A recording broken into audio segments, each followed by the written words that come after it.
Copyright in these lectures is either owned by the ANU or a third party who has licensed the ANU to use it. Students may use the recording for personal study only. No lecture may be communicated online, copied or shared without the prior permission of the ANU. So let's just double check. Most people are listening to this, and that's fine, I understand. Make sure the recording works. It does. Excellent. So we are in week 6, so mid-semester week. No mid-semester in this class. Thank you, Joseph. Right? Not in week 6. We do have an online exam, as I mentioned on a number of occasions, which will all be on Waddle. It will be in less than a month. In terms of the questions that I'll ask you, it's already stuff we discussed. So from this week, lecture 6, we're actually going to start on the material that you need for assignment number 2, so ratio analysis, right? Which is easier than discounted cash flow. It's easier than assignment number 1. Assignment number 2 is easier and quicker than assignment number 1, which is why it's worth less marks in the course. But your online test, which will be after the mid-semester break, details of which you can find in your course outline, will be all on Waddle. And the type of questions that you can expect, well, let's take a look at the practice question exam, and specifically the multiple choice. It's all going to be multiple choice, the online exam, and it's all going to be discounted cash flow based. So WACC, discounted cash flow. So what can you expect on the mid-semester exam? Well, you'll get an accounting statement that looks like this, maybe a very short income statement, very short balance sheet, maybe a very short cash flow statement like this, and some additional information that you need to answer the questions. Question number 1 is going to be, what's NOPLAT? Guaranteed. I'm telling you the question. See how nice I am? I'm going to ask you question number 1, calculate NOPLAT. If you think I'm not going to ask you that, you're crazy, right? Question number 1, what's NOPLAT? Yeah, so, and using that information, the answers are also available, by the way, but I will say to the practice questions here, but I will say this, and I said this in my other class that I teach, my first year class, is when you practice for the online test, for any test in any course, if you go straight to the answers, that's not learning. That's just going to the answers, right? And I understand everybody wants the answers straight away, right? But guess what? The online test, your final in this course, in all your classes, you're not going to have the answers. You know, it shouldn't be a surprise to you. You're going to have to calculate the answers yourself. So when you're practicing for any test, including my test in this course, if you just go straight to the answers, what's NOPLAT? NOPLAT is... where is it? NOPLAT. So what does he want? He wants me to use this information. I understand, and he wants me to calculate NOPLAT. NOPLAT is here. Okay, this is NOPLAT. How do you get this? Okay, it's the sum of this. Okay, how do you get this? That's not learning. That's just going to the answers. What learning is, trying it without looking at the answers, making a mistake, and not making the same mistake again in your online test or your final. That's learning. Making a mistake when you're practicing is a good thing. It's what you want. Don't get frustrated when you're studying for the online test in my class or any class if you make a mistake while practicing. That's what you want. You should be happy when you make a mistake, because that means you don't make the mistake again in your final or in the online test, in this class, in any class. You shouldn't be frustrated. You should be happy when you make a mistake, when you're practicing. Because if you make that mistake when you're practicing, using this the online test I gave you here as an example, you won't make it again when you're actually, it's worth marks. When you practice, what I'm trying to say, when you're practicing and you go straight to the answers, guess what? You're not going to make a mistake because the answers are given to you. So that's wrong. You want to make a mistake when you're looking at the practice test. But when you just look at the answers, of course you're not going to make a mistake. They're just the answers. They're correct. So there's no learning process there. It's just going to the answers. And of course, I'm not going to give you the answers for the final or the online test. So the mistakes that you would be making if you did the practice exam correctly and not look at the answers are mistakes you're not going to make during practice. You're going to actually make it on the actual exam and lose marks. And you're going to get very upset at me, at yourself, whoever. But if you're upset, that doesn't matter. Nobody cares that you're upset. Your mark does not care if you're upset. Right? If you study incorrectly, it is your fault that you made those mistakes. It is not mine, it is yours. So please do it properly. Don't look at the answers straight away. Make the mistakes while practicing so you don't make them again. So the questions I'm going to ask you, like I said, question number 1, what's NOPLAT? If I'm asking you NOPLAT as question number 1, guess what question number 2 is going to be? What's free cash flow? Right? And then I'm going to ask you to calculate the WACC. And then I'm going to ask you to use the cash flow and the WACC to calculate a valuation. You need to know the continuing value formula, right, that I talked about last week. Once you have the continuing value formula, all the free cash flows, you can calculate discounted cash flow value for your company.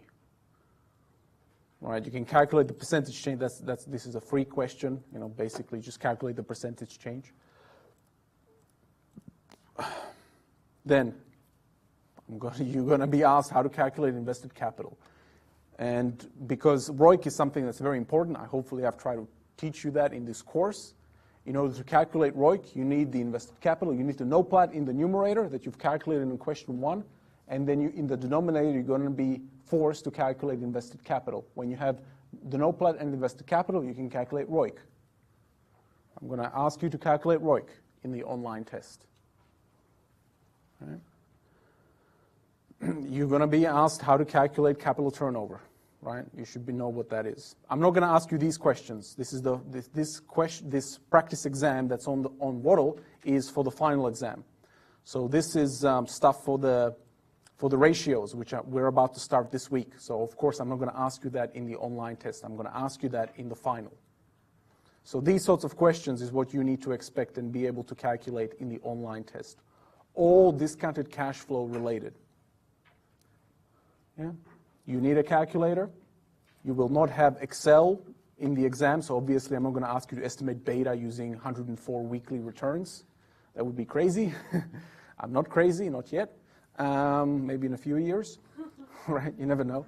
I'm not going to ask you stuff like that. I'll give you the beta. I assume I gave you the beta here. Yeah, there it is. But identifying cash flows, discounted them to time 0 is what discounted cash flow valuation is all about. So expect these type of questions in the online test. It's all multiple choice. It's all calculation. Yeah. Yes. I don't know. I think so. If it's not, I'll say something in week 7 on Monday. So in 3 weeks' time when we meet each other again. But I think it's all calculation. I wrote it in February, so it's a while ago. I'm getting old, you see. So I think it's all calculation, yeah. In the final, however, there'll be some theory questions as well. That's why I'm hesitating. Because in final, I wrote that already as well.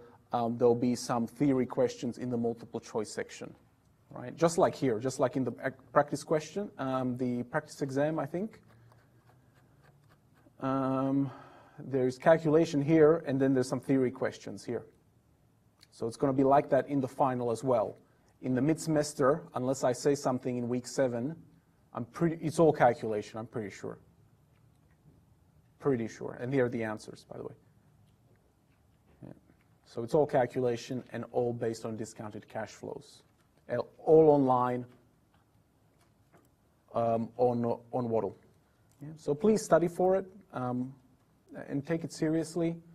If you start studying for it the night before, you will not do well. Big surprise.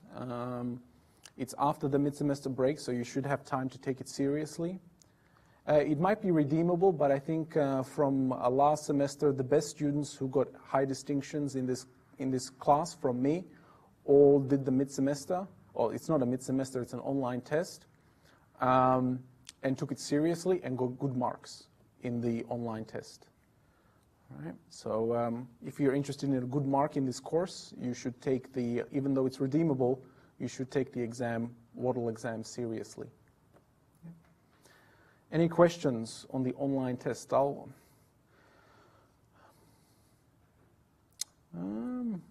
might say something. I won't say. I gave you all the hints I'm going to give you. The type of questions you're going to be asked. I already gave you that 2 minutes ago. But I don't think there's anything else for me to say when we see each other in the lecture again in week 7. The online test is week 7, but the end of week 7.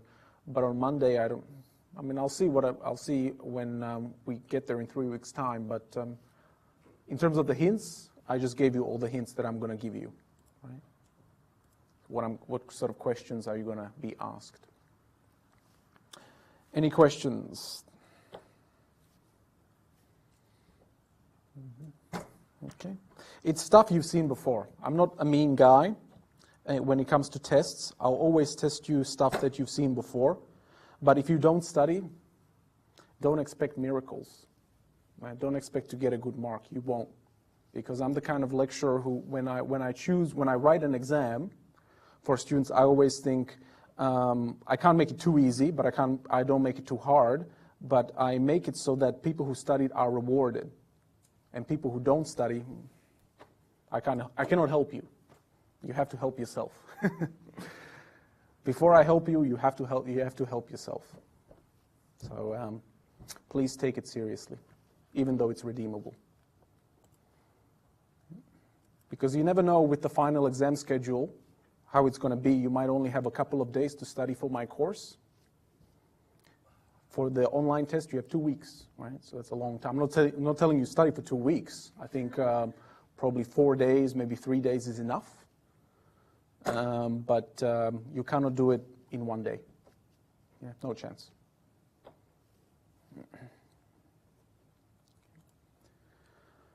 Okay, so today.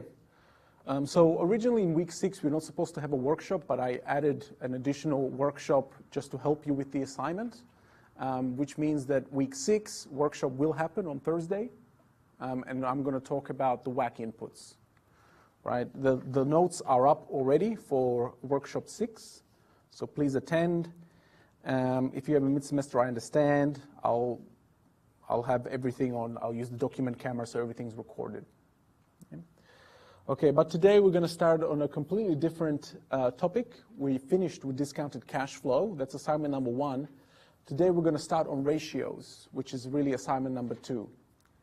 And we're going to be talking about 2 of the most famous or the most widely used, the most common ratios, and that's PE, which is by far the most popular. That's the very, very important ratio that you have to be familiar with. But the other one that's also popular is EVM, the enterprise value multiple.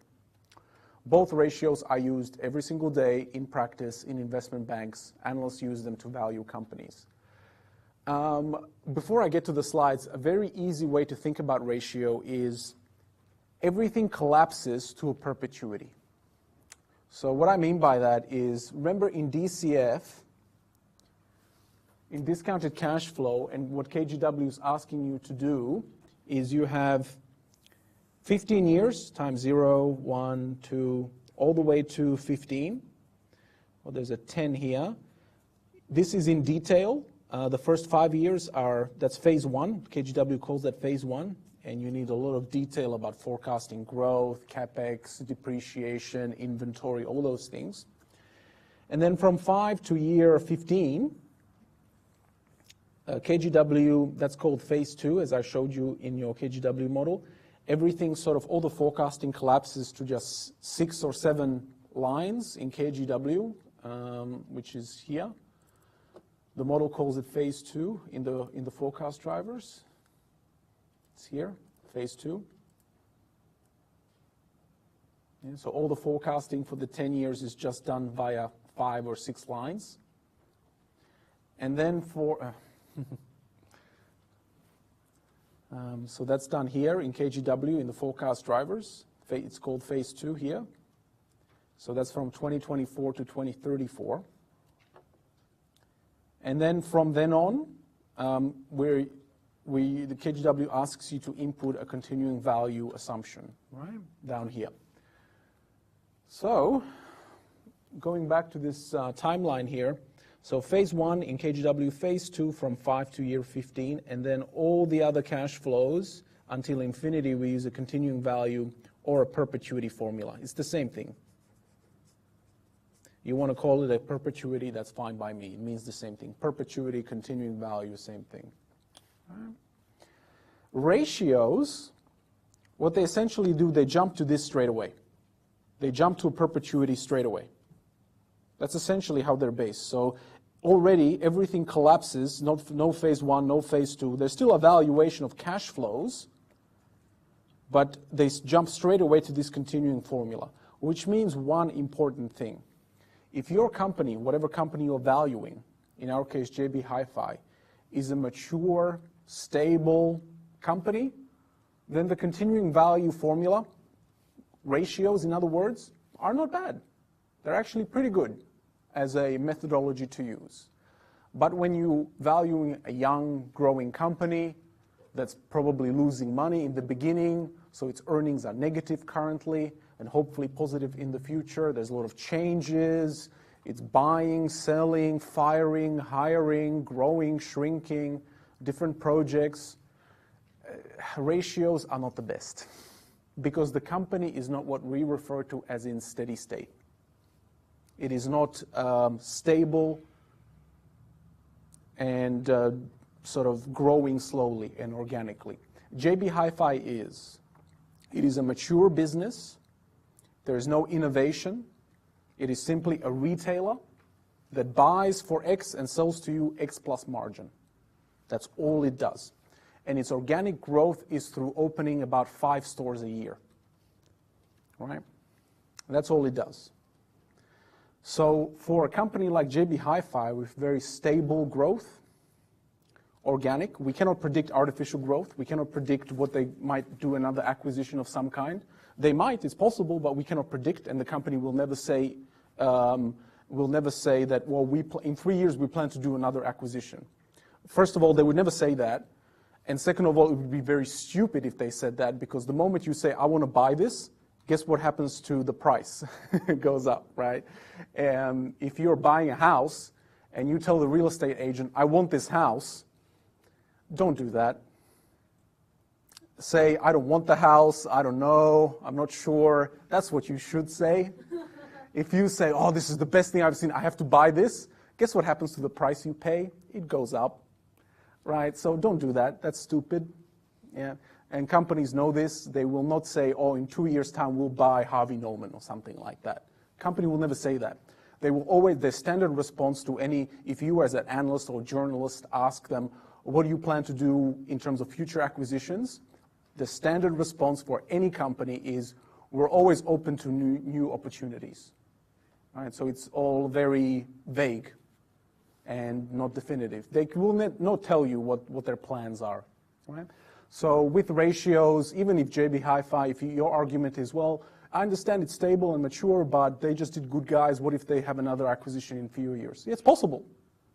I'm not saying it's not. I cannot tell the future. But ratios are good despite that, because we just don't know what the company is going to do. Look, they did good guys, that's true, but before good guys, they didn't do anything. No acquisitions whatsoever. They just grew organically. All right, so they've been around for a long time. JB Hi-Fi is not a company that's new. They've been around for a couple of decades, and they did one acquisition. Right, so, and that sounds about right. Companies do not acquire other companies every day. They don't. In some industries, acquisitions are more common than others. That's true. In insurance, finance, IT, acquisitions, pharmaceutical industry, healthcare, acquisitions are more common. But in retail, acquisitions are not that common. Yeah. So ratio, what I'm trying to tell you is ratios, what I'm about to show you today, is actually a pretty good valuation method to use with a company like JB Hi-Fi. But it doesn't matter if you value other companies, P ratios or EBITDA or EVM ratios that I'll show you all today are very important. Yep. One question. How about the company is already entered a recession period rather than a mature company? Yep. And in recession, maybe he has continuous free cash flow is a negative number. So Yep. how should we do it? It's a good question. So, so I talk about that in the lecture, but I'll answer your question now. So the question for those listening is, ratios assume, like I said, that everything is in perpetuity, the company is in steady state. So the question from the lady is, what if a company is currently losing money? Then means you have a negative cash flow, then you would have a negative ratio or something like that. There's no negative ratios. It's like dividing by zero. It's undefined. There's no such thing as a negative PE or anything like that. But what you do there is, if that's the scenario, and I talk about it in the lecture, you should not be using ratios. You should just be using DCF and just say the company is currently growing, or it's a young company, it's not in steady state, it's losing money. So I choose not to use ratios. So I just use DCF, and in fact, DCF is the best method to use in that situation. But if you still want to use ratios, you can. But then what you have to make a judgment call as an analyst is predict when the company is going to turn a corner and it's going to start approaching steady state, and then use the ratios based on that prediction, whether it's 2 years from today or 3 years. So your PE ratio will not be the current ratio or 1 year forward ratio. It's going to be a 3-year ratio, right? It's going to have a longer outlook. So your perpetuity formula, if you like, will not tell you where the stock price is currently, because it would be negative. There's no such thing as negative share prices. It will tell you, according to the ratio, where the stock price should be if the company turns around, doesn't go bankrupt, hopefully gets better in terms of performance, where it should be, 2-3 years from now. So, and that is, in fact, I'll talk about that in the lecture, there is a big limitation of ratios. It's correct. It is because everything collapses into a perpetuity. You cannot have a perpetuity of negative cash flows. You'll just get a negative share price. And there's no such thing as a negative share price. In that scenario, ratios shouldn't be used, is the right answer. And additional, how about when we use the DCF model, how can we determine the terminal value of the company? Just based on the liquidation value, or we assume there will ongoing? Even with negative revenue. Yeah. So the question for those listening is, it's a very good question, sort of question not for this class, it's maybe for lecture like 8 or something like that. How do you determine the value of a company that's currently losing money? Do you, as an analyst, just take the liquidation value, which is just a fancy word of saying, if I took all the assets that are on the balance sheet and sold them at market value, how much I would get for liquidating the company? That's liquidation value. Or should I, as an analyst, just assume that the company is going to turn around, or it might have some few bad years and then it's going to turn around, or it's never going to turn around, and just value the operations as is, and just then recommend a sale recommendation, I guess, to your clients? The answer to your question is, you would not use liquidation value until the company already plans to liquidate. Companies, or you as an analyst, expect the company to announce liquidation very soon. Or a different company has come along and said, we want to pay this much for a company that's losing money. Then liquidation value becomes important. When a company is either on the verge of bankruptcy, in bankruptcy, there is an offer from a larger or a different company wants to buy a company that's not doing well, then liquidation value should be calculated. Liquidation value should always be calculated if the company is either close to bankruptcy, and then when it's in bankruptcy, then all the assets are sold and the company is disbanded, it dies, doesn't exist anymore, or when the company is being sold. Because the alternative to any transaction, whether it's in bankruptcy court or selling the company to another company, is you can always say no as a shareholder. You own the company. You can vote to say no. I don't want to sell the company to somebody else. I just want all the assets to go to auction, be auctioned off and sold, and I get whatever's left as the shareholder. And that's liquidation value. So think of liquidation value as the alternative to selling yourself as a company to somebody else. And if, it rarely happens, but if your liquidation value is larger than when somebody else is offering to buy you, you should reject the transaction and just wind up the company, which is just a fancy word of saying kill the company and sell all the assets. If that doesn't happen, then as an analyst, if you're predicting the company to turn around, do well, maybe spend some money on CapEx or new products or new services, whatever it is, then you should take the standard DCF approach and just assume, forecast somewhere that, this team, new management team, usually when a company is losing money, they fire everybody, a new management team comes in, will turn the company around at, year 3, and then the company is going to do well. Or, as an analyst, if you're pessimistic, this company is dead, competitors are much better, it doesn't matter what it does, doesn't matter who's CEO, the company's going to fail, value it as a failure. That's a sell recommendation to your customers, to your clients, if you're an analyst valuing a company, and tell them to stay away from it, sell all the stock, the usual, and say, essentially in your report, you would say, how much is the company worth in bankruptcy? That's what you would really answer the question. So liquidation value is very interesting. It's an interesting concept, but usually is reserved not for valuation of ordinary operation. It's just usually for either transactions or when the company is looking to die, and then all the individual assets are sold off to other companies or to auction, or there's a partial sale. With Lehman Brothers, if you follow the history of Lehman Brothers, Barclays was very close to buying the whole company. So when Bob Diamond went to New York in 2008 to talk to Dick Fuld, who was the CEO of Lehman Brothers, they already had an agreement in place. They were going to buy, Barclays was going to buy the whole of Lehman Brothers. And then the US government said, we cannot guarantee the transaction because Barclays is a UK company, not an American company. And the British regulator and the Chancellor of the Exchequer, which is just a fancy name for the Treasurer in the UK, said, we cannot approve the transaction. It's outside our law. So it killed the deal. But then what happened was Lehman went bankrupt. The company went into bankruptcy court, and Barclays bought 60% of the company, of the assets that they wanted. And then the other 40% were worthless, so nobody bought them. But Barclays bought part company. In a bankruptcy court, all gloves are off. Some companies can buy some of the assets, all the assets, whatever it is, right? And that's when liquidation value really becomes important. When the company is being sold, or there's some bidding war for the assets, because even a company like Lehman Brothers, some of the assets were valuable still. It was the CDOs, it was the collateralized debt that was toxic, right? That really, but as a business, some of the arms of the investment bank were still valuable. The wealth business was valuable. The market-making business was valuable. It's just all the collateralized debt obligations, all the subprime mortgages that killed the company. Yeah.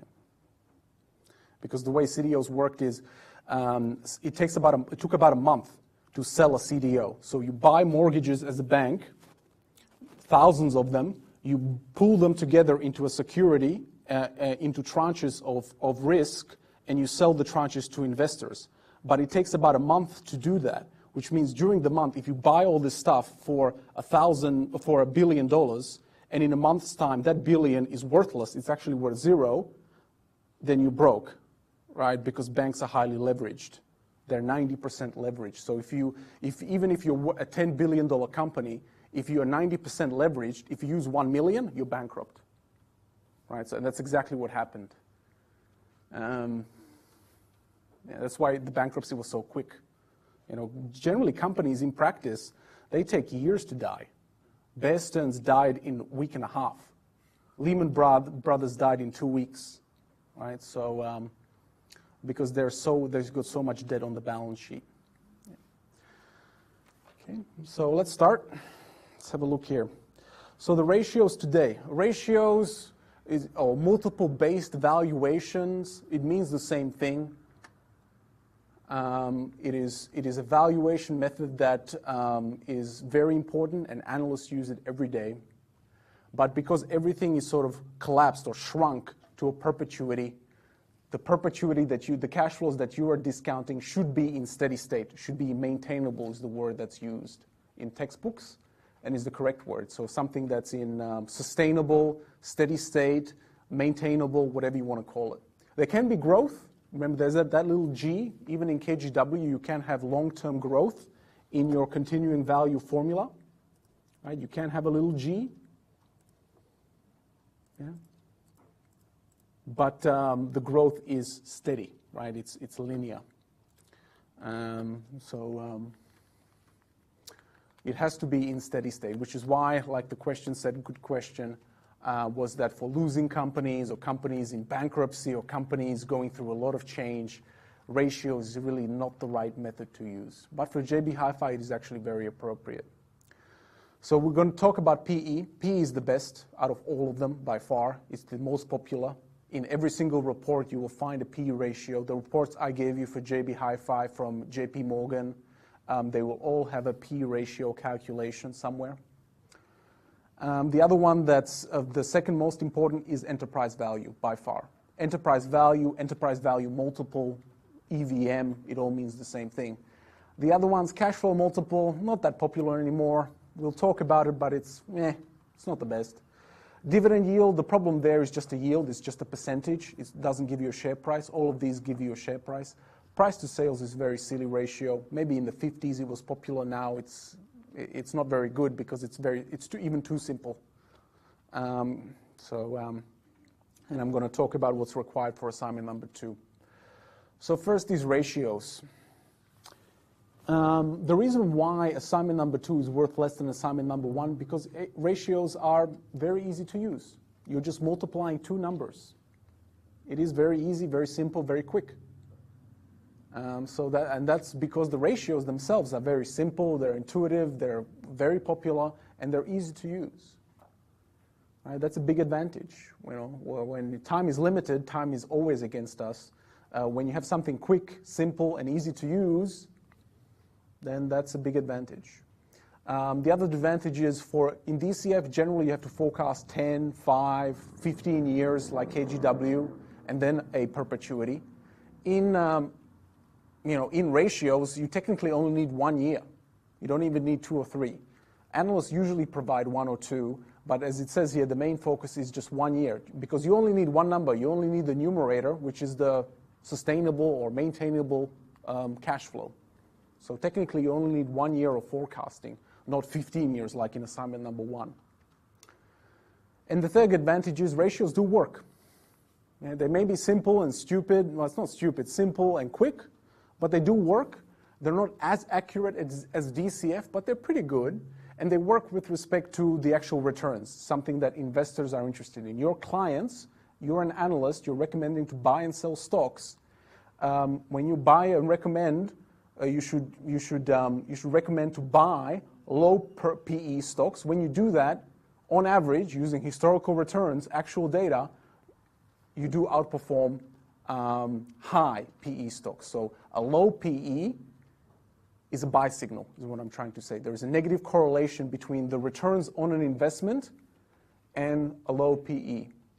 Right? So the idea is with the PE ratio, the lower it is, the cheaper a stock is. So you should buy it. Because PE ratio, one thing you should, before I get to the slide and an explanation, think of PE ratio as this way. The numerator is price per share of the stock. Current price per share. So for JB Hi-Fi, that's what, $26 or something like that. The denominator is earnings per share. 1 year into the future, so at the end of the next financial year. So for you guys, that's 30th of June 2019. Per share. Per share, per share. They're both per share measures. Price per share currently, earnings per share in the future. So you have the current price here and the earnings on the denominator. What the PE ratio actually is, if that's the case, and it is, what the PE ratio essentially is the price you pay for earnings. You're buying, as an investor, a lot of people make the assumption, the correct assumption that they're buying a piece of the company when you buy stock. That's true. You are becoming a part shareholder of the company. But what you're also doing, and these investors don't do enough of this, and they should, when you're buying a piece of the company, you're also buying earnings in the company. Yeah? You're buying earnings. And the cheaper you pay for $1 of earnings, the better deal you're getting. You have to spend less for $1. Because $1 earned in Harvey Norman is the same as $1 earned in JB Hi-Fi, same as $1 earned in BHP, $1 earned in Rio Tinto, $1 earned in whatever, Cochlear, COH, a great company in Australia. Money is all the same. It has the same color. The $50 bills, they're all the same. They're all the same pictures of the same dead people, right? $100 bills, $5 bills, $10 bills, $20 bills. It doesn't matter if they come from my wallet or from JB Hi-Fi, they're all the same. So if that's the case, if money is the same, then you, when you're buying earnings as an investor, you want the best deal. You want to pay the least for that $1, for those $20 bills or $100 bills or $1 million bill or whatever, right? And that's what P ratio shows you. It shows you how much you're paying, the P, per dollar of earnings in the denominator. So the lower this is, the better deal you're getting. The less you're paying for that $1, right? And investors don't think enough like that they're actually buying earnings. They think they're just buying a company or part of the company, and that's true, but you're also buying a cash flow stream. And whether that cash flow is in dividends or capital gains, it doesn't matter. A dollar is a dollar, right? So what's the disadvantage? And it's not just the PE, they all work the same. EVM, you're buying, how much are you paying for EBITDA? Instead of EPS, which is really profit after tax, this is NPAT, net profit after tax. EBITDA ratio or EVM ratio works on EBITDA. So how much operating profit are you buying? Right? Same thing. Disadvantage of ratio is that they are, they're not flexible. And that's the problem there. So with DCF, the nice thing about a discounted cash flow approach is you can specifically say what your growth is in year 2019, 3%, 2.8% in sales, 2.1%, minus 1.1%, minus 0.8%. It's all flexible. You can have specific inputs for each year for things like revenue growth, costs, inventory, working capital, operating cash, CapEx. You are in control as an analyst of your assumptions. And if the company, if you're forecasting some kind of a increase in leases, you can forecast that easily, right? You can increase that here. Or if you think the company is going to increase its dividend payout ratio from currently, like it said, 65, that's here, 65, and you think, oh, the company is going to increase that from 65 to 70 in 2020, or 75 or 80, whatever you want, for whatever reason, DCF gives you that flexibility. It is a very flexible approach. You're in control of all the cash flows as an analyst. Ratios, because everything again is shrunk into a perpetuity, you essentially have control over the cash flow, one cash flow that's projected forever, the G, the growth, and the discount rate. That's it. So there's only three or four inputs, and here there is, thousands of inputs that you can choose from, right? So it's a lot more flexible. All right. The next thing is for a stable, mature company, calculating maintainable or sustainable or steady state earnings is not that difficult because it's very close to current earnings. For a company that is, again, going through growth, it's shrinking, it's losing money, whatever it is, trying to estimate what maintainable earnings are because they're so different from current earnings is very hard and can be very vague, and subjective. The appropriate multiple is also not always available. It's not available when the company's losing money because if the company's losing money, this E is negative. If the E is negative, the whole ratio is negative. There's no such thing as negative PE. They don't exist, so it's undefined. So PE is between 0 and infinity, theoretically, but we'll talk about the ranges of the P's on slide whatever 10.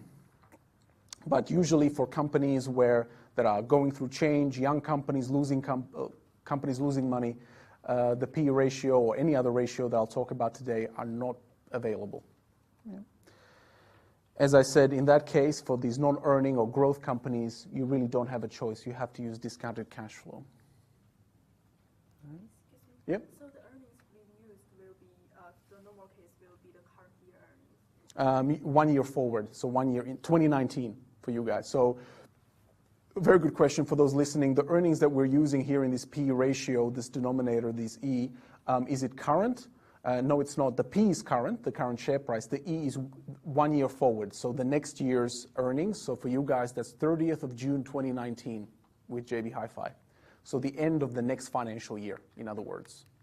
So if in the case of the young growth companies, it will be for like 10 years? Correct, which is what the lady was asking behind you, yeah. So if you want to use a ratio for a company that is going through change, not losing money currently, and you still want to use the ratio, you probably shouldn't use it, but if you really want to, if your boss is forcing you to use it, then the E here in the denominator has to be year 5, year 6, year 3, whenever the company reaches a more stable situation. Yeah.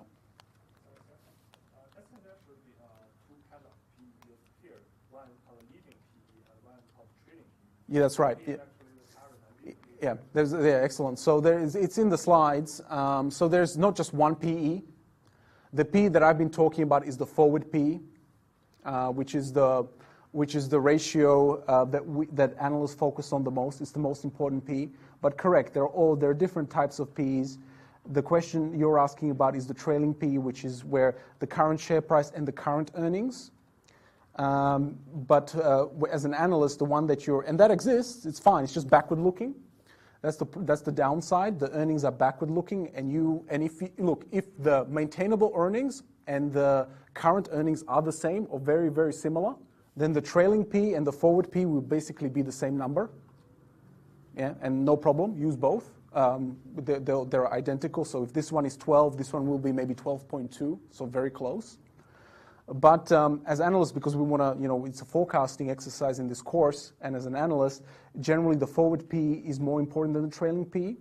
But again, if it's a sustainable business, it's stable, it's steady, it's mature, no problems, everything's growing nice and steady, a linear way, maybe 2-3% growth, something like JB Hi-Fi, then the trailing and the forward P will be very close. And then I'll talk about later, I'll talk about the relative P as well. That's also another type of P. So there are essentially 3 types of PEs. And there's a few others that are not important, like a takeover PE. Then there's a transaction PE, historical takeover PE, industry PE. Yeah, there's all basically, and when you hear the word PE, and this is what I want you to do, like I said 5 minutes ago, it's just the price you pay for earnings. And the higher the PE, the more you're paying. The higher the PE, the less likelihood of you recommending to buy this stock.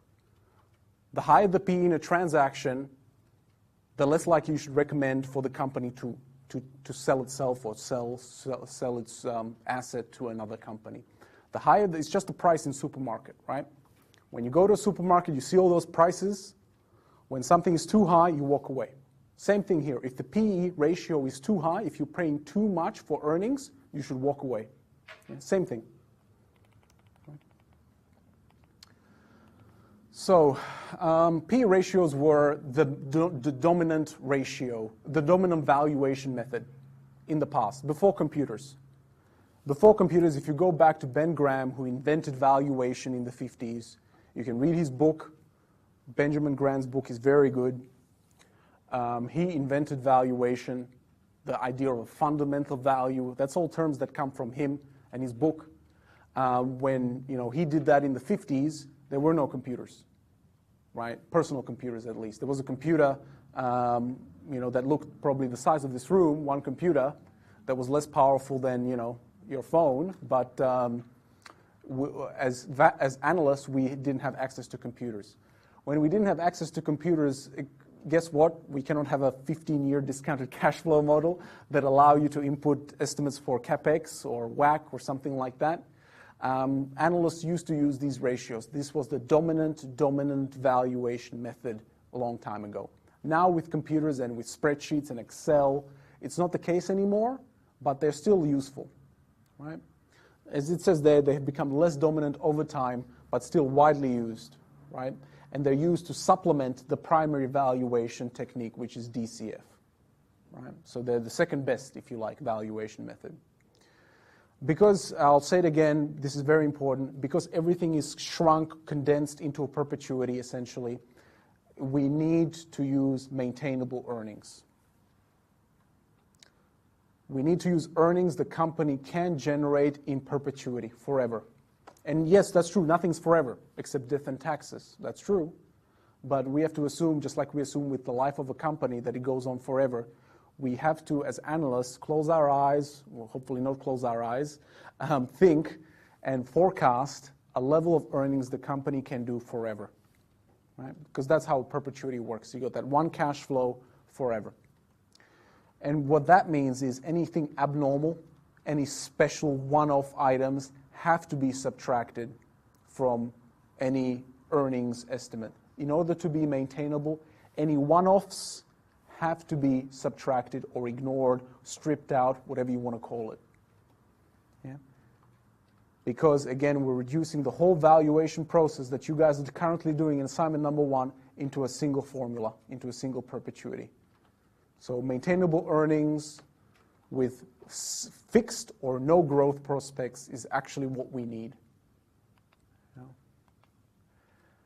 So the reasons why you cannot just use current earnings, I know it's easier, it would be easier, I understand. It would be easier just to use the current earnings. Right? You don't have to do any modification. It's available, you know what it was. The company just reported their results a couple of weeks ago, right, JB Hi-Fi. That's nice, that's convenient, but just because it's convenient and quick and easy doesn't mean you can just use the current reported earnings or the earnings reported a couple of weeks ago for JB Hi-Fi. Because again, you have to use maintainable earnings, something that can happen forever. So with JB Hi-Fi, this is not a big problem because the company is, I mean, their earnings would be, so this is a good one. If I was teaching this class last year they acquired Good Guys. And they didn't have Good Guys for the whole 12 months. They only had it for, I think, 9 months. Which means the earnings would be artificially small because it's missing 3 months of earnings from Good Guys. So we as analysts would have to increase in one of these adjustments that we make, we go from reported to maintainable, we would have to increase the reported earnings for those 3 months that the company never, 3 months of Good Guys sales and profit that the company never received, which would be horrible. Luckily for us, the 2018 results already have the full year of Good Guys sales. So the amount of adjustments we have to make to Good Guys is not that to JB Hi-Fi, sorry, is not that bad. But if it wasn't, if this course was I was teaching it and we were valuing JB Hi-Fi, it would be a lot more difficult and subjective. So reasons why reported earnings and maintainable earnings, what I'm trying to tell you is it's not on this list, but what if the company acquired, like JB Hi-Fi, acquired Good Guys, and in the reported earnings, they only had 9 months, not 12 months, a year is 12 months, they only had 9 months of profit on the income statement for that company. That would be a problem. That means reported earnings would be below maintainable earnings, and we cannot use reported earnings, we would have to adjust reported earnings in order to get to maintainable earnings. Okay, so that's one reason. The other reasons is any one-offs, anything abnormal, anything that's not sustainable. Again, perpetuity means forever. If the company is buying or selling assets, they don't do that every year. Right? If there is some revaluation of a pension account, wouldn't happen in Australia because we have superannuation, but in the US, a lot of companies still save money for their employees, which is wrong. They shouldn't do that. There's a big conflict of interest there. You should have private saving accounts. You should be able to control your money, not just close your eyes and say, oh, I work here, I trust you, I'll give you all my retirement money. Bad idea, right? You cannot trust anybody, especially when it comes to money, right? That's a fact, right? So any sort of revaluations, goodwill write-offs, if they're very large, for JB Hi-Fi, if there is any goodwill write-off, it's very, very small, it's tiny, and usually most of it is because of a foreign exchange thing. So it's not a big problem. Redundancy cost, if you're firing a lot of people, that's expensive. It's expensive to fire people. So hopefully you won't be firing people every single year because you're structuring your company. You have to restructure your company every single year. So any of these one-off significant items, I had a consultation today with the team asking me about Clive Anthony's, and a big significant item because of that New Zealand business being closed down and rebranded into JB Hi-Fi stores. And the question from the team was, can I put it in significant items? Yes. So if those costs were in reported earnings for Clive Anthony, I don't remember what year it was. It wouldn't be in 2018, obviously. It was whatever when they did that significant item. It did appear on the income statement for that year. It would be included in the reported earnings, but it's a one-off. So when we go from reported to maintainable, we would have to subtract that cost, right? So, and you subtract the cost by adding to the profit, right? So everything has to be reversed. So if the one-off is an expense, you have to add the money back. If the one-off is an additional revenue, you have to subtract it. So you reverse the transaction. By stripping it out, that's what analysts call it. Stripping out means taking it away. You take it away by reversing the transaction. So if it's a one-off expense, like a redundancy or a significant item because of Clive Anthony, then you would add the money back, right? And therefore increase your profit. Your maintainable earnings would be higher than your reported earnings if that was your only adjustment. If the Clive Anthony significant item was the only one, then your maintainable earnings would be higher. Yeah. Other ones, cash, goodwill amortization, any impairment charges. If there are any for 2018, then yes, you would have to adjust for them. For JB Hi-Fi, remember they do have sometimes they can be large as well. So if there are the case for 2018, you do need to adjust for them. Especially if you forecasted anything, remember we have to use 2019 earnings. So if you forecasted what students do, and analysts do this as well, they look at the company amortizing its goodwill or doing any impairment for its intangible assets, and they just take the historical average of what it is. If you did that, that's fine. But if you have any intangible impairment charges or goodwill amortization for 2019, you have to subtract them. You have to reverse that cost. You have to add them back, right? So if you forecasted for 2019 an impairment of goodwill for, let's say, $1 million, that's a cost, $1 million, you have to add that back to your earnings. You have to add back the $1 million. Make sure it's after tax, right? So the reported earnings that we'll be using NPAT, net profit after tax, or NOPLAT, that's all after tax. So a common mistake here that students make, and in exams as well, in the final, I mean, because this is all going to be in the final as well, is that the cost is given to you before tax, let's say $1 million, but you're adjusting profit is after tax, so your adjustment has to be after tax as well. You don't just, if the cost is $1 million, you say, oh, Joseph, I remember you have to adjust for it. Don't add back the $1 million. Add back the after tax amount. Add back the $1 million multiplied by 1 minus the tax rate. So all your adjustments have to be after tax, because usually all these costs are given to you on the income statement before tax.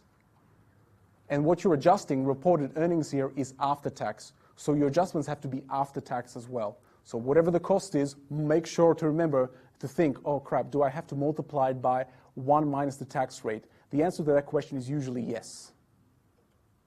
All right, so everything has to be after tax because the reported and the maintainable earnings are all after tax as well. Yep. Some of the companies have regular impairments. Have what impairment? Regular, I mean. Yep. Every year it is similar.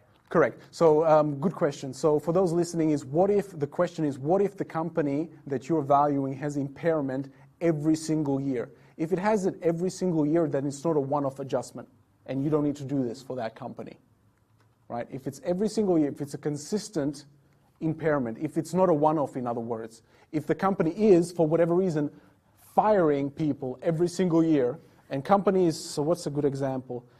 Company that's constantly firing people would be some kind of a sales-driven business. some kind of a company that's based on sales, especially in the US. Real estate, no, real estates are not publicly listed. Company that's firing a lot of people every single year.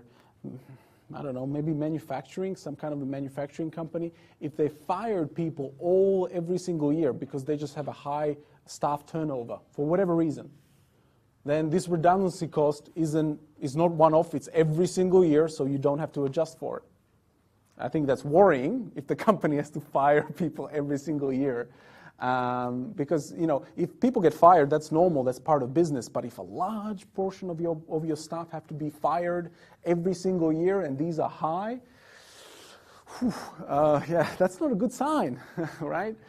Companies that are going through constant staff turnover are generally in trouble. Generally, they are not good places to work because you want to retain that talent.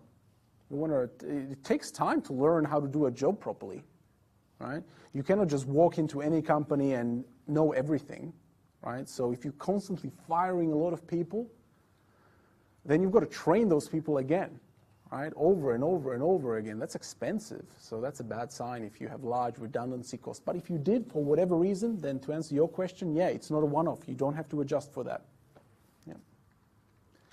Yeah. Same with R&D. So this sort of answers the question, R&D or exploration. Imagine you are a mining company or a pharmaceutical company. Well, if you're a pharmaceutical company, your research and development costs are very high every single year. If you're a mining company, your exploration prospecting costs are high every single year because that's just your business. That's what you do. You look for gold or copper or iron or zinc or nickel or copper, whatever it is, every single year. So your exploration costs are persistent.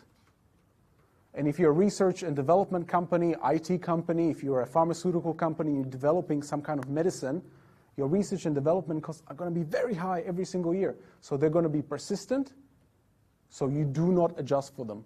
But if they're lumpy, if they're one-off, if they happen once every 10 years, then they are one-off and they need to be adjusted for when you go from reported to maintainable. So if it's lumpy, you do need to normalize or strip it out or offset or adjust, whatever you want to call it. It all means the same thing. This is important usually for companies, tax rate. Also unsustainable interest rate. So those are quite commonly adjusted for by analysts. Tax rate is, it's an interesting one. Usually when a company is losing a lot of money, we talked about this before, the company then accumulates a lot of DTA, a lot of deferred tax assets, and then once it becomes profitable, it uses the deferred tax assets to lower its tax, but it can't do that forever. Probably can only do that for 3 or 4 years. So you need to say, okay, it's only paying, in this reported earnings, which is after tax, it paid very little tax. It had a high profit, but paid very little tax, because they used a lot of deferred tax assets. That's unsustainable. When it's unsustainable, you have to adjust for it. And then you as an analyst have to say, okay, the long-term, the stable, the maintainable tax rate is not 10%, it's actually 30 or 25%. And the tax in your earnings has to be based on the 25 or 30%, not on the 10%. Yeah? Same thing with these days, especially unsustainable interest rates. Whether you like it or not, interest rates these days are very low, all over the world. In my mind, unsustainable. Interest rates, the Reserve Bank governor in Australia already said interest rates are not going down, ever. They're only going up, right? Because they're already at very low levels. Low interest rates, why it's good for business, it's very dangerous because everybody just gets a lot of debt, picks up a lot of debt on the balance sheet, and then interest rates starts going up because of inflation. They have to go up when inflation goes up just to fight the effects of inflation. And then you're left as a company or as an individual with so much debt on your balance sheet that it's unsustainable. And then you can head into bankruptcy. This is why I said, you know, the Sydney and Melbourne real estate markets, dangerous, very dangerous. I understand the price has gone up a lot. But I think I've said this before, or maybe in my other class. We've had no wage growth since the financial crisis. Zero. Zero wage growth in Australia after inflation. No real wage growth from 2009 to 2018. In the same time, prices in Sydney have gone up 2.5 times. They've doubled in Melbourne, which means the growth of that asset is not asset at all. It's just debt. So guess what happens when interest rates start going up? And households in Australia, which are the most indebted households in the world, the household debt to GDP ratio is 120%. The next closest is US at 80. Right, which means Australians are 50% more in debt than anybody else in the world. Guess what happens to real estate prices in Melbourne and Sydney? Fire sale time. Right? But, you know, I guess that's my point of view. But you can look at the data. The data does not lie. Here, when you're normalizing and you look at it as an analyst and see your interest rates that you're currently losing, and this applies to JB Hi-Fi as well, the interest rate that you're using, and we use it specifically in the cost of debt, like I said in lecture 4, will go up. It's unsustainably low. It will go up at least 1%, 1.5% to a sustainable number. Right? So if you want, and what does that mean for earnings? Well, guess what's in earnings? Interest expense, right? Interest expense, interest costs, whatever your finance costs, whatever JB Hi-Fi calls it on the income statement, is included in the reported earnings, in NPAT. That will increase. Currently, they set it on the balance sheet, 3%, right? Between 3 and 3.15% is their interest rate cost. That will go up to 5%. Right? So if you, as an analyst, know that, what you can do is you can take the debt they have on the balance sheet, the borrowings, instead of multiplying it by 3% to get the interest expense, multiply it by 5% and get a much higher interest expense, and then include that in your maintainable earnings calculation. So what I want to see from you guys is at least an acknowledgement, even if you don't agree with me, you're wrong, by the way, because interest rates will go up. The Reserve Bank governor said it himself. You should at least acknowledge that we just assume that interest rates stay the same, which is a bad assumption. I cannot tell the future, that's true, but interest rates will go up. So one of your adjustments, going from reported to maintainable earning calculation for JB Hi-Fi, should be a correction for interest expense going up, because current levels are not sustainable. They're not maintainable, they're not long-term, they're not in steady state. Interest expense is too low, much too low. Artificially low, because the governments around the world, the central banks, are trying to stimulate the economy. Right? The economy is weak. It is. There's no efficiency. There's no growth in innovation or productivity is the word that I'm looking for. So all the growth is artificial. It's just low debt, which is dangerous. It's easy growth. It's like population growth. It's very easy to grow an economy when money is free or cheap. But that's not how you grow a business sustainably. You grow it by innovation. Efficiency increases. Productivity increases. That's how you grow a business forever. Right? Growing a business by borrowing is very short term. Maybe 1 year, 2 year, 3 year, okay. Right? And I think I put an article up about the debt supercycle on Waddle. Right? Easy way, very easy way to grow an economy, to grow a world economy or any company even, is by debt. But at some point, did I put it? I didn't put it here. I put it in my other class. Here, the debt supercycle. So this is an interesting article from Macquarie Bank that I can provide to you. So where did that save? Show in folder. Go to this class. I can add it. It's a fascinating article. It's not examinable or anything like that, but it sort of talks about what I'm talking. It's wrong. What I'm trying to talk to you about, that debt and the cheapness of debt is just unsustainable. We're in a fantasy land in our economy. We are. This growth is all fiction. It's all artificial. It's not real growth. Back.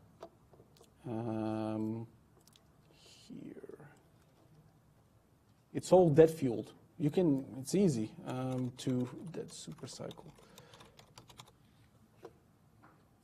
Now, anyone can just borrow money. It's not that difficult. It's just a contract, right? But at some point, you have to pay it back, and people are just ignoring that, which is a shame. Wrong one. Yeah, so have a read, and it sort of talks about the dangers of debt and cheap debt. And currently, we have a lot of cheap debt. 3%, JB Hi-Fi, that's crazy. That's free money. My mortgage was 3.87%. That's insane. That's insane. To borrow, I borrowed $750,000 at not even 4%. That's insane. That's crazy. That's so cheap, right? And it's all artificial. It's all non-sustainable.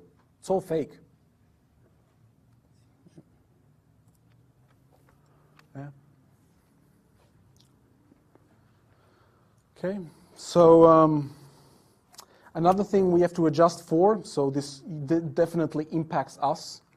For JB Hi-Fi, you don't really have to play games with the DTA or DTL. Yeah, you don't need to, because we just don't know how a company's going to use it. The only company we valued in this course that had a massive DTA, massive, I think it was $600 million, was Coca-Cola. Yeah, so JB Hi-Fi's DTA is actually very small, so you don't have to do any adjustments here. Earnings differing from trend levels. Again, if a company is going through a change, or maybe it's a very cyclical company, it's growing with the economy, and if we're not at sustainable levels, then you need to adjust to a trend. So from current levels to a trend or a long-term level based on where the economy is. The economy is just a cycle. It's, probably something you've seen a lot before. The economy grows like this. Long-term growth in the economy is a linear line that goes like this, but we go through cycles, peaks and troughs as the GDP. And JB Hi-Fi is a cyclical stock. It grows with the economy. So if you think we're like somewhere here or here or here, and you think it's sustainable, then no problem. But if you think we're here or we're here somewhere and we're going to go up, then you need to adjust for the fact that we're currently very depressed in terms of growth, and we're going to go up. In my opinion, where are we? I don't know, somewhere here maybe. So I don't think you need to really worry about adjusting for cycle for JB Hi-Fi. It is subjective, that's true. But long-term growth prospects look good. For Australia, it's just we have too much debt. That's the only problem I see, really. Yeah. But sometimes you're not there in the cycle. You're sometimes at the bottom or at the very top, and things look very good at the top. But when you're at the top, there's only one place to go. Ooh, that's the problem with the top, right? Yeah. Then also any investments the company makes usually doesn't make investments every single year. I mean, they only bought Good Guys. They're not going to buy Good Guys again. It was a big investment, but it's a one-off as well. Luckily, again, it would be in the 2017 numbers, not in the 2018 or the 2019 numbers, so we're all good there. Lazy assets just means underperforming assets. Some companies have a lot of assets that are not currently operating at their full capacity. So you as an analyst have to make a judgment call saying, okay, this factory is only operating at 70%. The company's doing well. It's only a matter of time before it operates at 100%, right?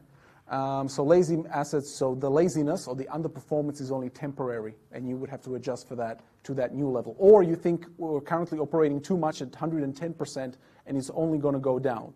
So Tesla, for example, would be a company that's operating at above 100% capacity. And this is, you can look this up on Google, I'm not lying, it sounds crazy, but they're manufacturing cars in tents. In a tent. Actual tent, not a building. And as problems go, that's a good one to have. There's such high demand for your cars that you don't have room on the factory floor.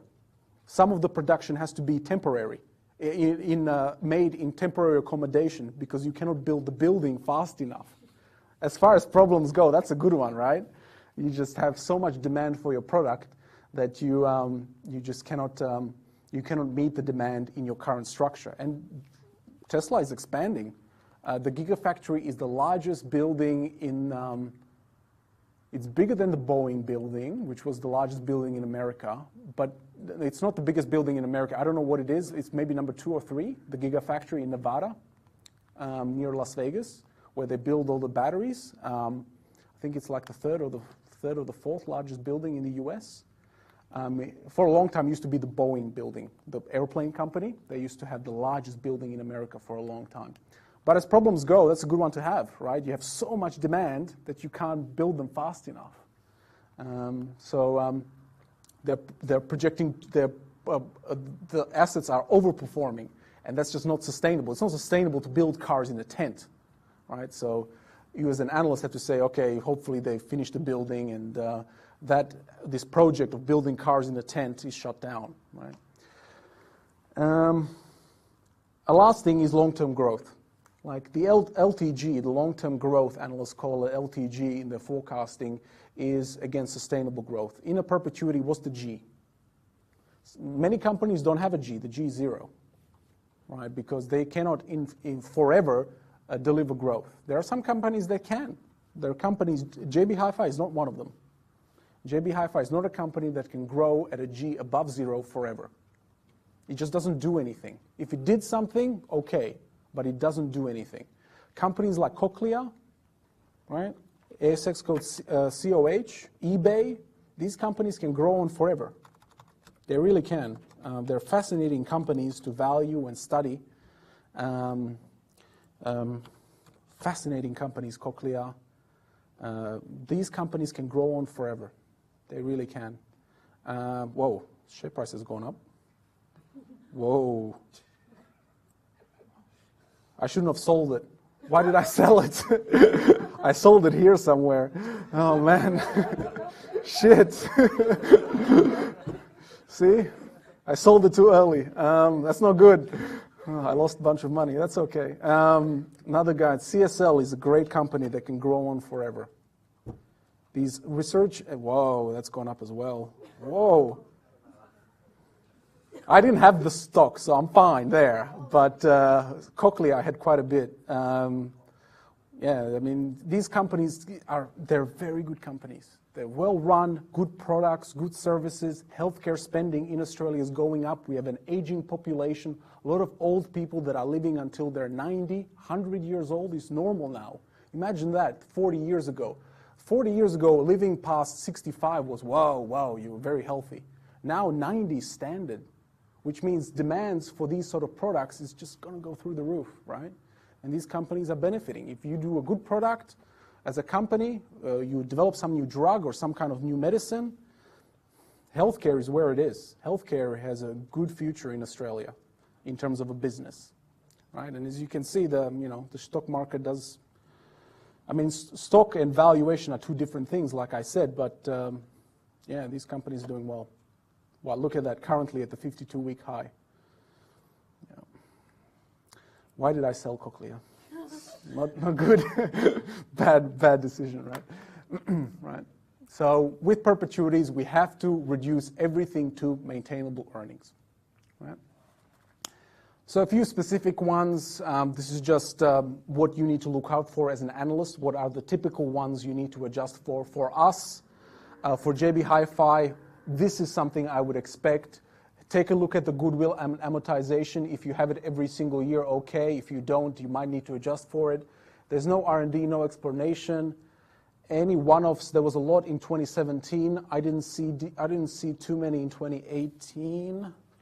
Just look at the income statement. I didn't see any from memory. Let's have a look just in case. 2018. Let's look at the income statement.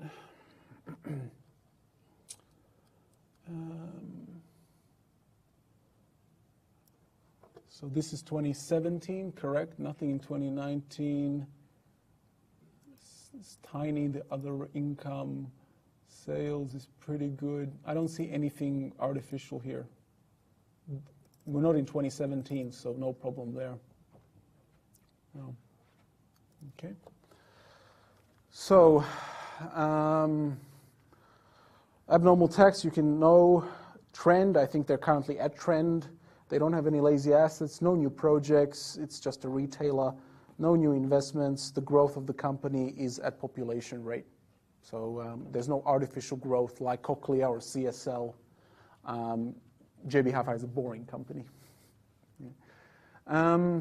So same sort of slide, just specifics. So things you need to adjust for, strip out, it means the same thing. Goodwill, pension adjustments, loss or sale on an asset, asset revaluation, tax rates, one-off items, all have to be adjusted for. That's always, almost always, other than like the question from the floor was from the lady, if there's goodwill amortization every single year, then no, you don't adjust for that. Other ones that are potential is any earnings that are currently from long-term or trend or maintainable levels. Underperforming assets, R&D and exploration if it's a one-off, and any unrecognized share of income in associates. If you have shares in other companies that sometimes pay a dividend, sometimes not, that sort of stuff I've seen before. Some non-operating assets, so joint ventures again.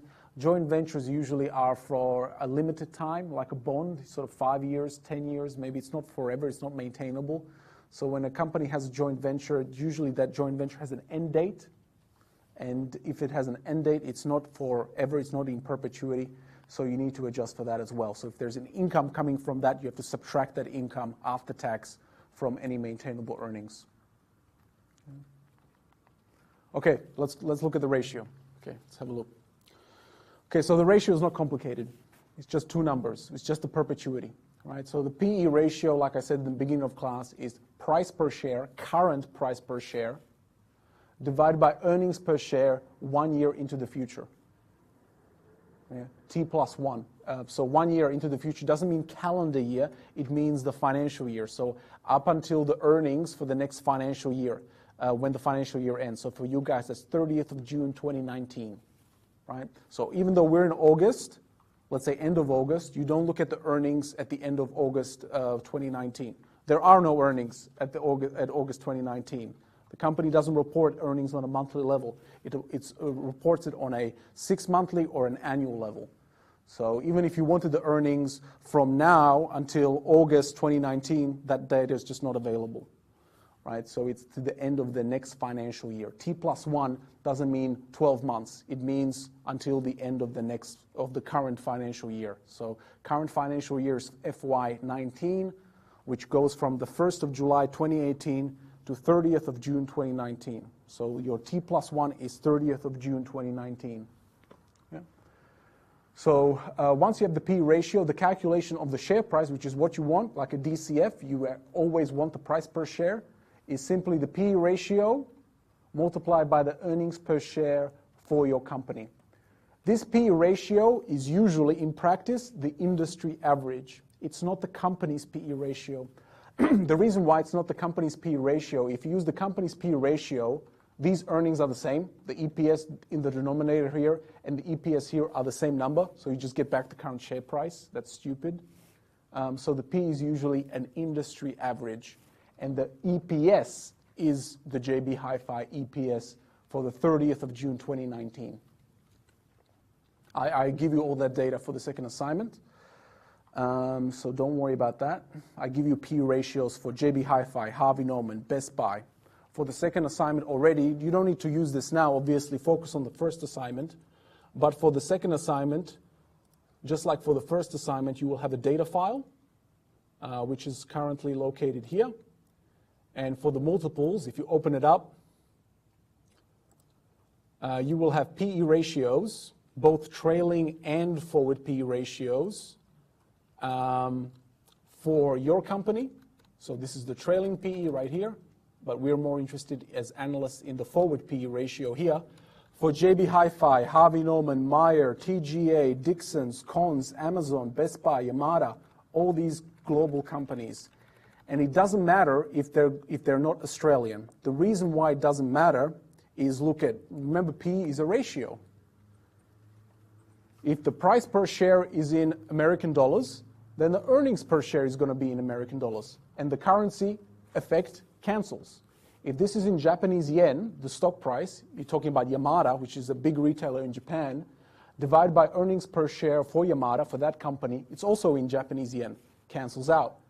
Right? So an American company or an Australian company or a Japanese company or a Korean company or a European company, and so the earnings are in euros, it doesn't matter. With ratios, the nice thing about it is you can take a global point of view because all these ratios are without a currency. Currency cancels out. The numerator and the denominator are in the same currency, so the effect of that currency cancels out, which is nice. That means we can use any company, as if it's in the same industry, it's similar to whatever company we're valuing, JB Hi-Fi in our case, we can take the P ratio of them to calculate this average PE. So this average P is not just 1 or 2 or 3 companies, it's, I gave you data I think for 10 companies, right? So, yeah. And the earnings per share will be for JB Hi-Fi. So here's the proof that the P ratio is just a perpetuity. It is actually, as it says there, shorthand, a capitalized version of a DCF model. So a DCF model has a cash flow stream that's discounted all to time 0. Perpetuity is the same thing. It has a cash flow stream, all discounted to time 0. So the cash flow stream is capitalized, or cash flows are turned into capital. That's what capitalizing means, just like in a DCF. And a good way to show this is the price for a stock is equal to the earnings divided by a discount rate plus any growth. PVGO is present value of growth opportunities. So E is just the current earnings. Maintainable earnings, sorry, not the current. PVGO is just future growth. Divide by E to get P ratio here on the left-hand side is equal to 1 over WACC, or cost of some discount rate, plus PVGO divided by E. And E, don't think of it as current earnings. Again, it's very important to think of E as maintainable earnings. Right? So the P ratio is just, and this is what you did in DCF, right? You had a bunch of earnings here in the numerator for 15 years, and then a perpetuity. Now you've jumped straight into the perpetuity, E over K, where E is that maintainable earnings per share number, and K is just the WACC. And then any growth, if you want, is PVGO, or you can remember modify the perpetuity formula to have that long-term growth, right? So the perpetuity formula that you've probably seen in your introductory finance subject looks something like this. It was used for the shares, right? And or it was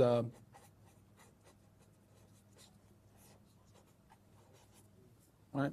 So this is the version that we're using. This is E here in the numerator, and this is K in that slide, which is just WACC. And D is not dividend. E is maintainable earnings. It's the same thing. It's just a perpetuity. Yeah. All right. If you want to go from the dividend discount model that you've seen in 1001 or 7006, the introductory finance course, as you can see, here's the proof, if you like. The Gordon Growth model, or the dividend discount model, which is this, invented by Gordon Growth in 52 maybe? 50, I think 52, is equal to the present value of a dividend that's paid next, D1, divided by arm K minus G. So K is the discount rate, G is the long-term growth. The D can be restated into just the earnings times 1 minus the retention rate. The portion of earnings that are paid out as dividends is the portion of earnings that is not retained, right? So D is just equal to E times the payout. This is 1 minus red is just the payout ratio. So in JB Hi-Fi's case, that's 65%. Right, so 65% of your earnings is paid out as dividends here. And down below, the G can be restated as, and your textbook does this, and it's actually, it makes sense, it's just very simple, that the G is just the retention ratio times the return on investment, ROIC, or technically it should be, it shouldn't be ROIC, it should be RONIC, a return on a new invested capital. Yeah. Flip it around again to get the P ratio on the left-hand side. All you're left with is 1 minus the retention ratio, so the payout ratio, in other words, divided by K minus the retention ratio times RONIC, return on investment. If the company is only able to invest in projects in perpetuity at the cost, at the WACC, which JB Hi-Fi is an example of a company that is not able to grow above its WACC over the long term, it can just grow at population, basically, then the P ratio actually becomes very, very simple. You can argue either way. I mean, you can have a valid argument that saying JB Hi-Fi can maybe grow slightly above the cost, and that makes sense. But again, it doesn't matter if you have return on investment equal to the cost. This also shows you that it's very related to the PE rate, to DCF. It's just a very shorthand summary, shortcut of a discounted cash flow approach, right? And these formulas show you that. Very important slide. If you get this slide, then you get the ratios. So the P ratio, and all the ratios are based on this. I'll talk about the P ratio, but they all work like this. They have fundamental determinants. That is, the determinants that calculate what the ratio is and whether it's going up or down. If you like, in forecasting, we talked about growth drivers, value drivers, what drives the valuation, DCF valuation of a company. Here, these three determinants determine the value of a company with respect to the ratios, in terms of the ratios. And that is, the three determinants are the discount rate, the growth potential, and the earnings quality. And the earnings quality is a term, that's not the E, by the way, here. Earnings quality means something else. But as you can see those drivers here. There's an E here, there's a K here, that's the cost, that's the discount rate, and PVGO is the growth. All right, so let's go to this slide. So the three determinants of any ratio, here it's in the context of PE, but any ratio is the discount rate, the growth, and the quality of the earnings. First, the discount rate, the easy one. Remember, the cost of capital from lecture 4 is just a proxy for funding risk that is accounted for using the beta, cost of debt, cost of equity, and the level of gearing, the debt to equity ratio. The lower the cost, the higher the ratio. And that makes sense. The lower the K, the higher the PE ratio. It's not complicated. Next, growth potential. Company that has more growth potential, the ability to grow in the future or grow in perpetuity, is going to have a higher ratio. You as an investor will be asked to pay more for the earnings of that company if you want to invest in that company. The PE will be higher. Yeah? And that makes sense. This one doesn't make sense straight away, but bear with me. The earnings quality. The earnings quality, I'm not talking about the E here. That's just maintainable earnings. The earnings quality is the gap, the difference between what's current or reported and what's sustainable. Right? If a company is able to generate sustainable earnings due to a competitive advantage, for example, the good management team, whatever the reason is, it should be able to maintain prolonged economic profit leading to higher valuation. So a company that has a bigger gap where maintainable is above reported will do better, will have a higher PE ratio. You as an investor will have to pay more for those earnings. A lot of companies like that are like Tesla, in my opinion. I mean, it's just an opinion, where current earnings are okay, they're just breaking even, but their maintainable earnings, especially with the different businesses you think of Tesla, it's not just the cars. The roof tiles are revolutionary. The Tesla Powerwall is revolutionary as well. Imagine not being connected to the electricity grid. You can actually have a house without an electricity bill. All the power is generated from the roof, and during the night, when there's no sun, it's all stored in a battery. That's very efficient. That's great. You can have a power plant on your roof. Right? It's revolutionary, that idea, right? And it's not the panels, it's actually, Tesla has a product where it's integrated. The shingles are integrated into the wall. I know I use Tesla a lot, but I actually read up on the company. So if you go to the company's website and you click on energy, nice cars. It's a nice car. It's a very nice car. Click on energy, And so these panels are gone. What you have is a solar roof, and it's all integrated. It's all in the roof. The panels, the solar panels are in the roof. So you can have it textured, you can have it smooth. I like the Tuscan. And you can have it in slate. And there are panels inside that. And then any battery, any energy that's generated during the day is stored in a Tesla Powerwall, which looks like this. Right? And no nasty panels. Oh, that's a nice car. The X is nice. Look, the S is nice, the X is nice. They're nice cars, right? That's nice, right? The X is nice as well. Revolutionary products, right? And they can't build them fast enough. So in my opinion, the reported earnings for Tesla are here, and maintainable earnings are somewhere here. So that company will have a high PE ratio, even though it's breaking even. Even though the E, the current E, is very small, is basically zero, profit after tax, right? So, yeah. So to summarize, a PE premium, so a PE premium that is above some kind of a competitor or some kind of a market PE, we'll talk about market PEs in a sec, should be paid for. So a higher PE should be paid for a company that has a lower discount rate, that obviously has higher growth opportunities, so it has access to a lot of ROIC higher than WACC projects, and it has higher earnings quality, which means its maintainable earnings are significantly higher about its current earnings. So a lot of companies like startups usually are loss-making businesses in the beginning. They have high expenses, they have low revenues, especially in the beginning of their life, and hopefully that product or service that they're coming up with and selling will be a success, and then all their revenue and earnings will come in the future and forever, right, in perpetuity. Yeah.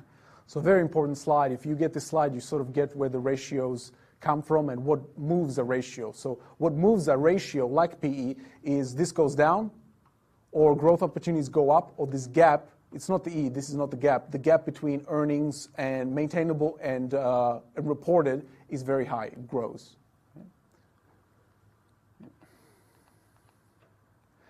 Historical ranges. So ratios, the benefit of ratios is we have a range. We have a historical range, and these ranges are important and they work, right? So PE ratios can be thought of as, again, a price paid for a share in the company's earnings. And that's important. Think of it that way. I mean, you can think of shares any way you like, and it is a piece of the company, but again, not enough investors think of it as you're buying earnings, you're buying cash flow, right? And it doesn't have to be a dividend. It can be capital gains, the stock price going up, like my Cochlear investment. Not good. Sold too early, right? And a higher PE ratio means that investors are paying more for each dollar of income. So a stock is more expensive than one with a lower PE. The higher the PE, the more you're paying for something. And same with a supermarket, right? You walk into a supermarket, if the price was $5 yesterday, and now you look at it and it's $10, you walk away. It's too expensive. So same thing with earnings. You can use these PE ratios to say, ooh, that's too expensive. I walk away, right? And the higher the PE, the more expensive stocks are. So it can be interpreted as a number also. It can be interpreted as a payback period. It can be interpreted as the number of years of earnings which would be required to pay back the price for the shares. So if PE ratio is 10, let's say, so 10 divided by 1, that means the PE ratio is 10. So you're paying $10 for 1 year or for $1 of earnings each year. To pay that back, that's 10 years. So the PE ratio, if you want an alternative sort of explanation for the PE ratio, it's the payback period. Right? So if it's let's say 15, you have to wait 15 years, so you paid $15 for $1 of earnings forever. Right? So to get back your $15 that you paid, you have to wait 15 years. So that's why, and again, the lower the PE, the better. If your PE is 5 or 7, you only have to wait 7 years. Of course, the shorter the better, right? You want to get your money back as soon as possible, and then everything you make after is profit. So the lower the PE, the cheaper the stock. So you can think of it also as a payback period, if you like, ratio. Payback period is probably something you saw in corporate finance. Yeah, same thing. It ignores time value of money. It's very simple. It's stupid, but yeah, P ratio is a payback period. So let's look at these ranges. So historically, these historical ranges is what P ratios, where they sit, right? Historical P valuation ranges give you these following situations. So first of all, when you have an NA, when you have a company that's losing money usually, its earnings, E, is negative, or you as an analyst think that the company is never going to be a success, so the maintainable earning is negative. There's no such thing as a negative PE, so your P is undefined, NA. A company with no earnings has an undefined P ratio, and obviously the valuation is useless, the ratio analysis. Next, a ratio between 0 and 10. Between 0 and 10, these are your cheaper stocks that think, ooh, very nice, very cheap. Not necessarily.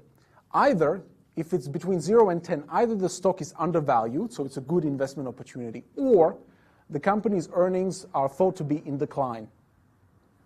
Alternatively, current earnings may be sustainably above historical trends, or the company may have profited from selling some assets. So just because the P is low doesn't mean automatically you recommend a buy of the stock. Don't do that. There could be a reason why it's low. And so you have to check the reasons. Is it because current earnings are very, very high and they're going to go down? It's possible.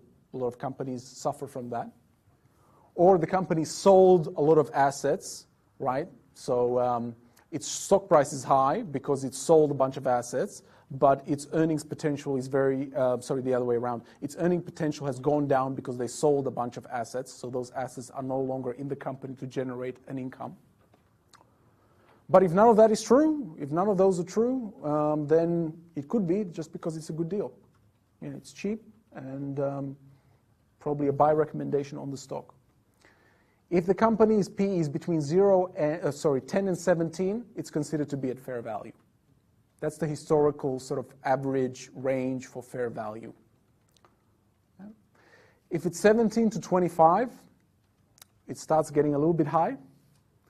It can be high because the stock is overvalued, so the P in the ratio is too high. All the company's earnings have increased since the last earnings figure was published, so its maintainable is going up.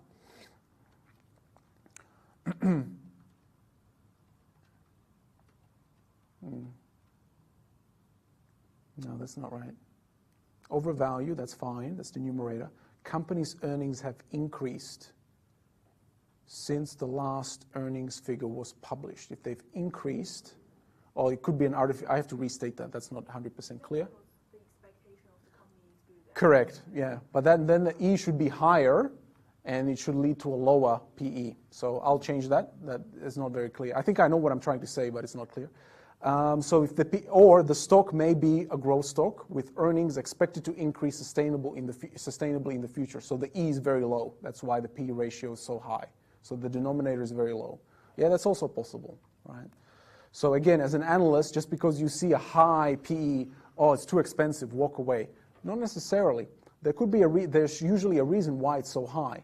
Either because the company is a growth stock and its earnings are currently very, very low, so its maintainable earnings are suppressed, but they will be hopefully in the future go up. Or the stock is just overvalued. Everybody's buying it. Stock's price is determined by supply and demand. So if everybody's buying a stock, the P is too high, the ratio is high. And next, when the ratio is 25 or above, get nervous, be very nervous, right? That is not good. P ratio of 25 and above is considered to be a speculation, sort of a bubble level territory. So with a P ratio above 25, that's 25-year payback period. That's huge. A company whose shares have a very high P may be high expected future growth. Yeah, it's possible, so everybody's buying the stock. Or the company may be subject to a speculative bubble. So P ratios above 25 get very nervous. It's usually a big reason why. So if we go, just before I ask, yeah, just give me a sec. Before I go, let's look at the P ratios that I gave you. As you can see, the P ratio for JB Hi-Fi is very low. And for the retailers, I mean, that's crazy, 104. Could be a Amazon, a big surprise. Amazon is killing it, right? Amazon is really a company that's killing it, doing really well. It's also an indication not to buy the stock, right? Because they've been doing really well. Everybody's buying the stock, and the earnings haven't caught up. So the PE ratio is way too high. So about 100 PE, not good. Right? It means it's really expensive. I mean, you can buy whatever you want as an investor, of course, but as an analyst, if I see a PE ratio of 100, I'm paying $100 for $1 of earnings. It's crazy. That is way too much. So, or the payback period is 100 years. That's a human lifetime, right? Question in the back? How many years of P ratios should we consider as the benchmark or just the last? When you're calculating the average, you mean, or something like that. So you can, so up to you, just like with the beta, you can just take the most recent observations. I'll update these, by the way. I'll run the file again. So you can take just a cross-section of the current, most current. If you want to do a historical and then average of an average, you can. So what do we got here? So we got the acquisition here. And there was a big drop because they bought a mature company, and then it sort of recovered. Look, I would take sort of, there's no rule to answer your question of how many, if you want a historical PE ratio. Analysts generally just take the most recent observation for the industry average, which the average would not include JB Hi-Fi, so it would be average of all those companies, not including JB Hi-Fi. But if you want a historical, if you want an average of an average, so go to the time series. I don't know, there's no rule. I've seen 1 year, I've seen 2 years. I don't know, I wouldn't do that. You can, maybe a couple years of data. Don't go crazy. Don't go all the way back to, what did I give you the data, 2003. That's way too long ago. Maybe a couple of years, maybe 2, 3, maybe. If you want a historical average like this, average would be 13. Yeah, that's okay. Yeah. Okay. So we've got these ranges, and these ranges are based on historical information, but they're global. They're not for JB Hi-Fi. They're for all PE ratios. So all the PE ratio history for all companies have been used to come up with these ranges. And they're quite wide. 7 is pretty wide, 8. But again, with JB Hi-Fi sort of currently being around 11, 12, it sort of seems like fair value, which makes sense to me. Okay, let's get to this example, then we'll finish up. Okay, so the PE ratios I give you. You don't have to calculate them in any way. I give you the trailing. As I said, the trailing is the historical PE. Trailing historical means the same thing. And that PE is the actual price divided by actual earnings. And then I give you the forward, the actual price divided by the next year's 1 year forward, so 2019 forecast for earnings per share. And then the relative PE. The relative PE is the PE divided by another PE. So PE relative to some kind of a benchmark. And the benchmark is usually the market portfolio. Okay? And I gave you, so in the file, that I'll talk about more in the workshop, of course, not this week, but when we come back, I gave you PE ratios. These are the forward PE ratios, like it says there. These are the trailing PE ratios here. And the market PE, to calculate relative PE, are here. So the 1 year forward market ratios, I gave it for, I was able to download some European retail index PE. I gave it to you for the Australian market. Again, I'll talk more about this in the workshop. So the PE ratio, coming up with the PE ratio will not be a problem. I gave you that information. What you will have to do, and this will probably be the most challenging part of the assignment, which is not challenging at all, to be honest, is coming up with the EPS for JB Hi-Fi for the next year. Things you need to consider for the earnings per share is the earnings which are maintainable. That's true. But you also need to adjust for any new issues. And usually there's a couple of million of shares issued every single year. And dilution. And dilution is any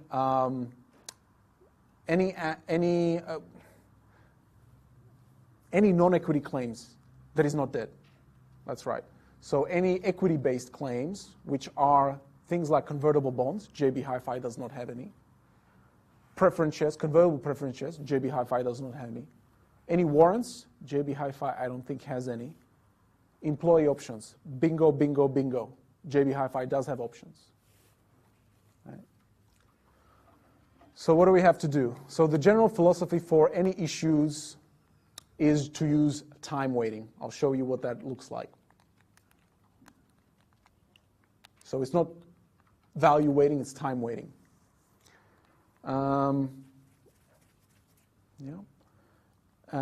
then so that's for the issuance. For number 2, dilution, the general philosophy for dilution is the numerator is the equity earnings, so it's the earnings, adjusted for the impact of any conversion of these options that JB Hi-Fi has.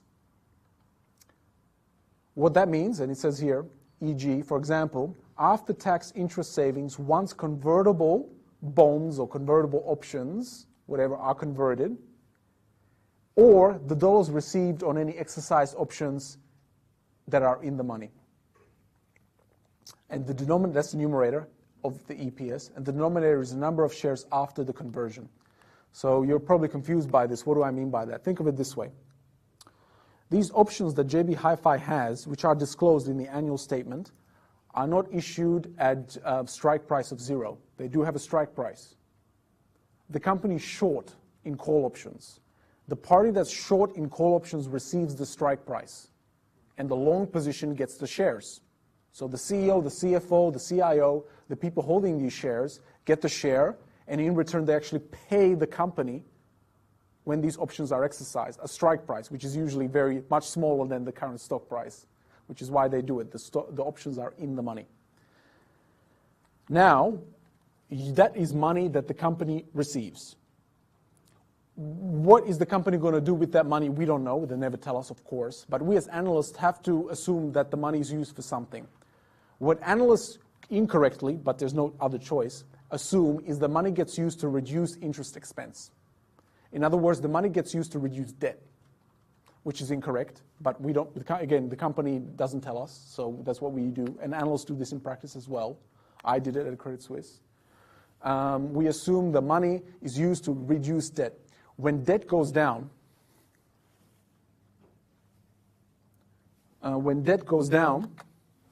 so we've got a balance sheet here. Let's say the debt is, 600 million. There's interest paid on the 600 million. 600 million times the 3% gives you the interest expense every year. Let's say the company gets $100 million from the options being exercised. Well, this debt will go down from 600 to next year 500. At 3%, the interest expense will go down as well. And it will go down by the reduction in this debt, which is $100 million, which is the money the company gets from the options being exercised, multiplied by the 3%. And then what the slide says here, it's also multiplied by 1 minus the tax rate, because the earnings that we're estimating are after tax. So that's why all of the adjustments, that's why I said all the normalization adjustments have to be after tax as well, because the earnings that we're adjusting are also after tax.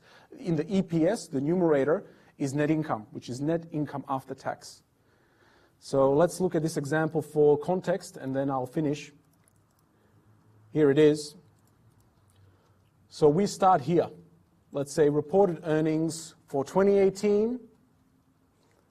This would be 2019 and 2020 for you guys. So in your assignment, yep. Oh, sorry. Good. In your assignment, so this is my example for the week.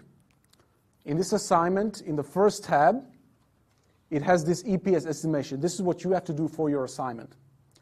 And it's a standard practice among analysts to estimate it for the 2018 for 1 year. A means actual, the actual earnings. And then for 2 years, this would be 2019 for you guys, what it says 2012 here in the example. F means forecast, and 2020. So do it for 3 years. 1 of that actually happened, and 2 forecasted. And you need to do that as well. Don't just do it for 2019. Yes, you only need it for 2019, but you want to see how stable it is from 2019 to 2020 to check the maintainability. What we have here is we start with the net income or profit after tax, whatever you want to call it. And then we have normalization adjustments. These adjustments to get from reported to maintainable or normalized. They all means the same thing. Here we have some kind of insurance recovery. What that means is the company